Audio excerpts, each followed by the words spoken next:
Usualmente la tristeza es vista como algo negativo, como algo malo, como algo que hay que evitar a toda costa. En cambio, cuando vamos a las Escrituras nos damos cuenta de que Dios tiene con respecto a la tristeza otra opinión, otra perspectiva. En 2 Corintios capítulo 7, verso 10, Él dice: la tristeza que es causada por Dios produce arrepentimiento que lleva a la salvación. Por eso no hay que lamentarse de esa tristeza, pero la tristeza que causa el mundo produce la muerte. Entonces, ¿cuántos tipos de tristeza existen? Obviamente hay dos tipos de tristeza. Una tristeza que viene de Dios y otra tristeza que viene del mundo. La primera, pudiéramos decir que es una buena tristeza. La segunda sería una tristeza mala porque lleva a la muerte. ¿De qué se trata la tristeza que viene de Dios? Bueno, precisamente esa es la tristeza que nos lleva al verdadero y genuino arrepentimiento. Quiero hablar en esta ocasión del verdadero arrepentimiento. Por ende, para hablar de verdadero arrepentimiento hay que hablar también de lo contrario, o sea, del falso arrepentimiento. En Mateo capítulo 5, verso 4, el Señor Jesucristo en el Sermón del Monte nos dice de la siguiente manera: dichosos, felices, bienaventurados los que lloran, porque ellos recibirán consolación. El ser humano en su condición de débil y vulnerable puede llorar por muchas razones. La pregunta que yo quiero plantear es: ¿aún lloramos cuando pecamos y ofendemos al Señor? ¿Genera eso suficiente tristeza como para derramar lágrimas? ¿O es que acaso nuestras lágrimas solamente están generadas cuando perdemos algo, cuando alguien nos ofende, cuando nuestro yo es lastimado o afectado de alguna manera? Para poder explicar el punto de verdadero arrepentimiento, quiero hablar de 3 ejemplos bíblicos. El primero, el ejemplo de Judas Iscariotes. El segundo, el ejemplo de Pedro. Y el tercero, el ejemplo del hijo pródigo. Para poder entender estos 3 ejemplos, tenemos que tener en cuenta algunos términos que nos van a ayudar a comprender lo que es el verdadero arrepentimiento en contraposición a lo que es el falso arrepentimiento. Por ejemplo, opinión con respecto al pecado, sentimientos con respecto al pecado, actitud con respecto al pecado y conducta con respecto al pecado. El ejemplo de Judas es un ejemplo interesantísimo. Vamos a ver por qué. En Mateo 27, a partir del verso 3, dice: cuando Judas, el que lo había traicionado, vio que Jesús había sido condenado, sintió remordimiento y devolvió las 30 piezas de plata a los líderes judíos y al Sanedrín. Y dijo estas palabras: he pecado porque he entregado sangre inocente. Entonces Judas arrojó el dinero en el santuario y salió de allí. Luego fue y se ahorcó. Quiero que analicemos 3 cosas. La primera, ¿qué pensó Judas de lo que había hecho?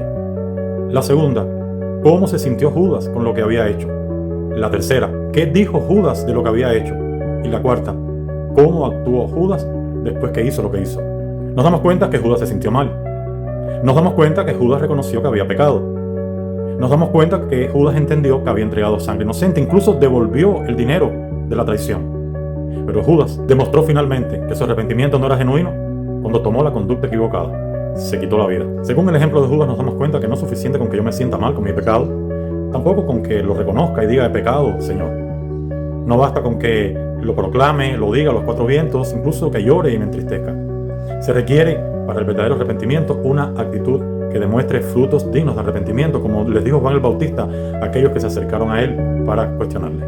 El ejemplo de Pedro también llama poderosamente la atención. Como es sabido, Pedro fue un hombre muy impetuoso, que a veces hablaba antes de tiempo y se dejaba llevar por las emociones y los sentimientos. Por esa razón, en una ocasión, cuando Jesús había dicho que iba a ir a Jerusalén a padecer y a ser crucificado y a morir, Pedro dijo que no le aconteciera tal cosa y que él estaba dispuesto no solamente a ir con Jesús, sino también a morir por él. Preso de la debilidad humana, negó a Jesús 3 veces de una manera terrible, como todos sabemos. Pedro había pecado contra el Señor, le había negado de la manera más vil y cobarde posible. Pero este hombre en su dolor no se suicidó como hizo Judas, sino que se arrepintió, y aun cuando Jesús le preguntó 3 veces si le amaba, Pedro respondió que sí. Como la historia registra, Pedro murió por causa del Señor. Demostró con su vida cuán arrepentido estaba. El último ejemplo que quiero ver es el ejemplo del hijo pródigo. En Lucas capítulo 15, a partir del versículo 11, vemos una historia maravillosa y extraordinaria que narra el arrepentimiento de alguien que vivió en pecado durante mucho tiempo. El hijo más joven de este hombre le pidió a su padre, estando este vivo todavía, la parte de la herencia que le correspondía. Cuenta esta historia que este joven fue lejos de su casa y malgastó toda la fortuna y comenzó a padecer de hambre, comenzó a padecer de pobreza.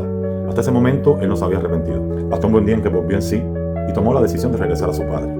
Él había cambiado su opinión con respecto al pecado, sus sentimientos, había cambiado su conducta respecto al pecado y regresó hacia los brazos de su padre arrepentido. Ustedes conocen el resto de la historia.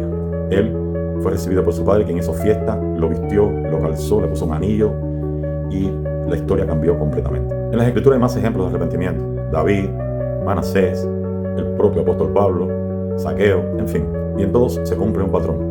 No solamente reconocer el pecado, no solamente sentirse mal con respecto al pecado, sino también tomar una decisión definitiva con respecto al pecado. Puesto que el pecado debe producir tristeza en aquellos que aman al Señor.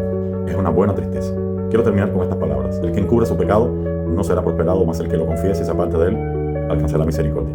El Señor les bendiga.